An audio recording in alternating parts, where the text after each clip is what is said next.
नमस्कार, मी Sarjerao Salve star India one मध्ये आपणा सर्वांचं हार्दिक स्वागत करत आहे।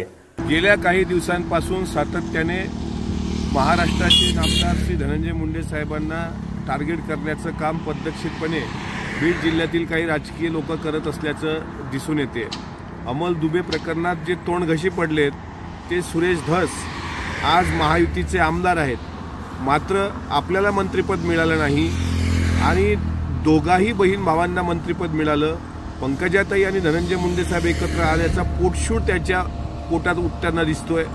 आमचं म्हणणं आहे स्पष्टपणे, मस्साजोग प्रकरणामध्ये सरपंच संतोषराव देशमुख यांची ज्या क्रूर पद्धतीने हत्या केली गेली ती निंदनीय आहे, त्याचं कोणी समर्थन करू शकत नाही। जो कोणी दोषी असेल त्याला कडक शिक्षा झाली पाहिजे, त्याला फासावर दिल्या गेलं पाहिजे, या भूमिकेचं सुरुवातपासून आम्ही स्वागत करतो आहोत आणि तीच भूमिका आदरणीय मुंडे साहेबांनी मांडली।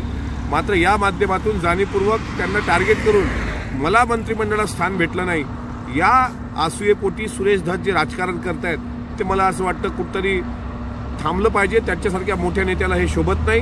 महायुतीचे ते घटक आहेत आणि याहीपेक्षा एक सामाजिक कार्यकर्ते ज्या कालपासून पुढे आले आहेत, काल खासदार संजय राऊतांना पुढे आणलं गेलं आहे, म्हणजे सर्व एकत्र येऊन संदीप क्षीरसागरबद्दल बोलण्यासारखं काही वेगळं नाही। जो स्वतःच्या वडिलांना इतक्या मोठ्या पद्धतीने जी व्यक्ती इज्जत देऊ शकते ती बाहेरच्यांबद्दल कशी असू शकते, यात काही दुसरं सांगण्याची गरज नाही।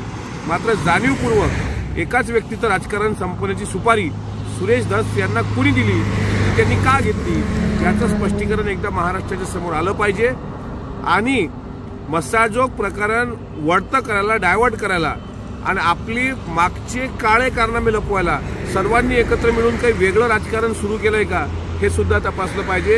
हमाम में सब नंगे होते हैं सुरेश अण्णा, त्यामुळं जे काही तुम्ही करता आहात हे त्या पीडित कुटुंबाला न्याय देण्यापेक्षा तुम्ही तुमचं स्वार्थी राजकारण करतात का, हे बीडच्या जनतेला आणि सोबतच महाराष्ट्राला कळून चुकलं।